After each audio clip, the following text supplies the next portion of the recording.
أعوذ بالله من الشيطان الرجيم بسم الله الرحمن الرحيم والصلاة والسلام على سيدنا محمد وعلى آله وأصحابه أجمعين أما بعد Assalamu alaikum wa rahmatullahi wa barakatuh. Құрметті тыңдармандар, құрметті бауырлар, сіздермен өтетін бүгінгі дәрісіміз имам Науидің хадистер жинағының 16-шы хадисі иншаалла. عن أبي هريرة رضي الله عنه أن رجلا قال للنبي صلى الله عليه وسلم أوصني قال لا تغضب فردد مرارا قال لا تغضب رواه البخاري. Абу Хурайра радиаллаху анху жеткізген хадисте Алла елшісіне бір кісі келіп, Алланың елшісі, маған бір өсиет айтыңыз дейді. Сонда пайғамбарымыз саллаллаху алейхи ва саллям ашуланба деп жауап береді. Сөйтіп ол сұрағын бірнеше мәрте қайталайды. Маған өсиет айтыңыз деп. Сонда пайғамбарымыз саллаллаху алейхи ва саллям әрбір сұраған сайын ашуланба деп жауап береді. Алла елшісі саллаллаху алейхи ва саллям бұл хадисінде адамдардың көпшілігінің, адамдардың барлығының бойында кездесетін, алайда оны адамдар дұрыс істете алмағандығы себепті нәтижесінде зиянға ұшырайтындай ашуды айтып тұр. Яғни бұл хадисте пайғамбар саллаллаху алейхи ва саллям нәтижесінде өзінің зиянына, қоғамның зиянына алып келетін жағдай болатын болса, осындай зиянкес ашудан сақтандырып тұр. Бұл хадистегі кейіпкеріміз бірнеше пікірлер бар. Соның бірінде бірі Абу Дарда десе, бұл хадисте пайғамбарымыз саллаллаху алейхи ва саллямға келіп, Абу Дарда, Алланың елшісі, мені жәннатқа кіргізетін бір өсиет айтыңыз дейді. Сонда пайғамбарымыз саллаллаху алейхи ва саллям ашуланба, сонда сен жәннатта боласың дейді. Келесі бір пікірде Жария ибн Қудама деген сахаба болады. Жария ибн Қудама радиаллаху анху пайғамбарымыз саллаллаху алейхи ва саллямға келіп, Алла елшісі, маған өсиет етіңіз дейді. Сонда пайғамбарымыз саллаллаху алейхи ва саллям ашуланба деп жауап береді. Ол сұрағын бірнеше мәрте қайталайды. Маған өсиет айтыңыз деп. Пайғамбарымыз саллаллаху алейхи ва саллям әрбір сұраған сайын ашуланба деп жауап береді. Алла елшісі өзінің үмметіне не керектігін білген. Яғни адамзаттың көпшілігі өзінің ашуынан, орынсыз ашуынан өзіне зиян тиіп жатады. Алла елшісі саллаллаху алейхи ва саллям осындай зиянкес ашуда жеңуімізге, осындай зиянкес ашуымызды, өз нәпсіміз үшін ашуланған әрбір ашуымызды жұтуымыз үшін бірнеше үлгі өнеге қалдырған. Әуелі адам өзінің бойындағы нәпсісін, өз жанын жақсылыққа тәрбиелеу керек. Әрбір ісін тиянақты орындауға, адамдарды сүюге және де ұқыптылыққа үйретуі тиіс. Өйткені Алла елшісі саллаллаху алейхи ва саллям бізге бір үлгі болатындай бір үлгі қалдырған. Бірде Зайд ибн Саина әлі ислам қабылдамаған кезі пайғамбарымыз саллаллаху алейхи ва саллям келіп сынамақшы болады. Өзінің қарызын мерзімінен бұрын сұрап әуретеді пайғамбарымыз саллаллаху алейхи ва саллямда. Сонда қасында тұрған Омар радиаллаху анху оның зәр-құтын алып жекіп жібереді.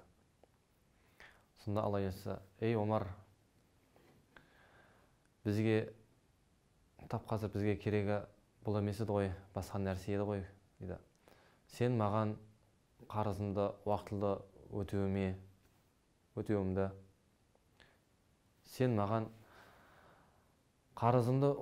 өтеуімді, ал оған қарызды сұраудың әдебін, жолын үйретуің керек дейді.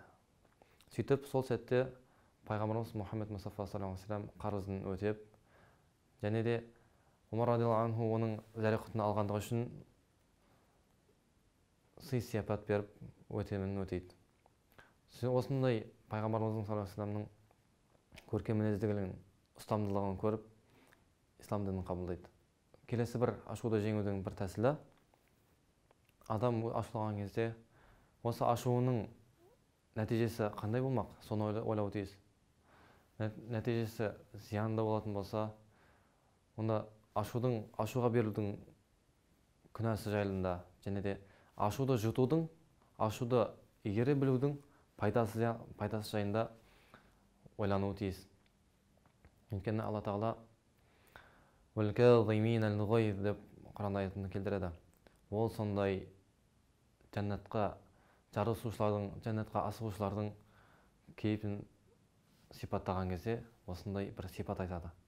Адам өзінің ашуын жұта алса, оған ашулануға шамасы жете тұра, оған кешіріп ашуын жұтса, онда Алла Тағала ондай адамдарды жақсылық жасаушылар, жәннатқа асығушылар, жәннатқа жарысушылар деп келтірген. Келесі бір тәсілі Алладан пана сұрау. Айтады, егер де сендерге шайтаннан бір түрткі болса, ол шайтаннан Алладан пана сұраңдар деген. Яғни, «Аузу биллахи минаш шайтанир раджим» деген сөз айту керек екен. Және де бір хадисте Алла елшісі және бір хадисте Алла елшісінің алдында екі кісі сөзге келіп қалады. Сонда Алла елшісі айтады, егер мен бір сөз білемін, ол сөзді айтатын болса, міндетті түрде оның ашуы басылар еді дейді. Ол сөз «Аузу биллахи минаш шайтанир раджим». Және бір ашудың жеңудің бір тәсілі үндемеу. Өйткені ашуланып тұрған кезде бір сөз айтатын болса, одан самайын ашуын көтеретін бір қарсы бір сөз естуі мүмкін адам. Және Пайғамбар саллаллаху алейхи вассалам айтады, сендердің бірлерің ашуланған кезде үндемесін дейді. Сонда үндемесе, адам өз ашуы басылады екен. Және бір тәсілі Алла елшісі үйретіп кеткен дәрет алу. Өйткені Пайғамбар саллаллаху алейхи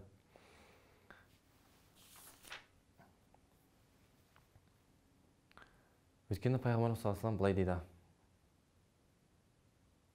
шындығында ашу шайтаннан, ал шайтан оттан жаратылған. Егер сендердің кімде-кім ашуланатын болса, дәрет алсын деген. Иншалла, өз нәпсіміз үшін, өзіміз үшін қоғамға пайдасы жоқ болған ашулардан сақтанатын болсақ, осындай бір көркем бір әдістермен өз ашуымызды бастап болады екен. Және бір ашулар бар, Алла разылығы үшін болатын. Ондай ашулар міндетті әрі керек болады. Егер де ақида мәселесінде Алланың бұйрығы тұрған нәрселерді болатын болса, құлшылық, ғибадат мәселесі болатын болса, мұсылмандарды жәбірлеу, мұсылмандарды қорлау, осындай бір амалдар болып жатқан кезде, ол ашуын басу керек емес. Ондай кезде адам ашулану керек.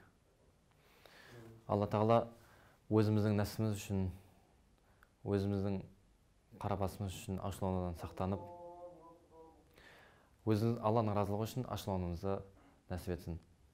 Алла Тағала баршамызға екі дүниенің берекетін берсін. Ассаламу алейкум ва рахматуллахи ва баракатуху.